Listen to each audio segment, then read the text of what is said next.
انس رضی اللہ تعالیٰ عنہ فرمائی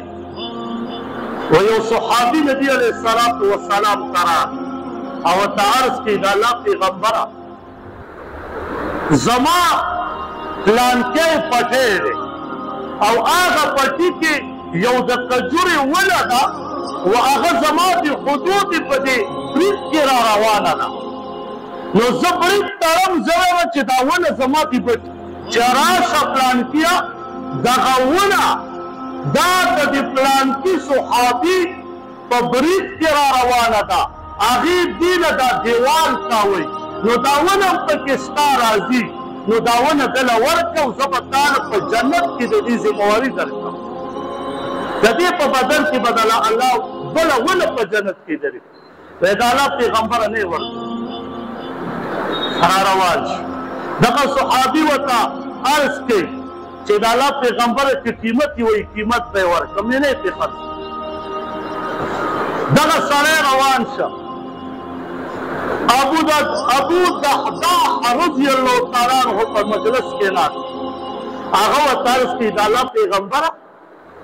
کچری دغاونه کی زوالم نو مالا ذمواری را تے چی مالا بددی پا بدل کی اللہ پا جنت کی ونه را کی وی آو ابو دحداح رضی اللہ تعالیٰ عنہ رامن دکلا سوری پسے وصلے روان وطا اوی فرمائل پلان کی ادرے گا وی سودا دسر قوم دی یوولی وی نی خرسو وطا اوی فرمائل اگا پلانکے باپ دیشنی وی آو غفو دیر قیمتی باپ دی سپک سوولی دی پکے او پا مدینہ مبارک کے دقا باپ دیر مشہور دی دیر خسپت جوری دی نوی چه واورا دا اگا باپ مالک زیما اسی که دا یو کجور ما قراتے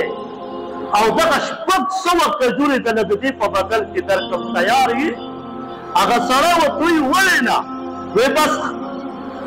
دا دن شوه وشوه بس هغه شپږ سوه کجورې ستا هغه بار ستا دغه یو کجورې ونه زما او را روان شو نبي علیه الصلاة والسلام ته یې عرض وکړو د الله پیغمبره ما دغه باغ کجوره واخیسته و باغ مې په بدل کې ورکړ وابو دحداح رضی اللہ تعالیٰ عنہ لارو خپل باغ تا و آواز وکا اے ابو دحداح مورے راوزا باغنا بچیم راو باسا دا دی بیا ما اکرا اگا چراؤا تا بی بی و توائی سنگا دی اکرا وی دغا سمی اکرا بی بی و تسوئی اے ابو دحداح لارا تا پټول عمر کې نن صحیح ګټه وکړه تاسې بیبیانې ته خو یو روپۍ په جومات کې چې ورکړې کور کې د سره جګړه کومه جګړه او که په ډمانو دې په یو لاک ورکړې ته څه جګړه نه کوي تاسې بیبیانې الله دې دغسې الله پاک زمونږ بیبیانې جوړې کړي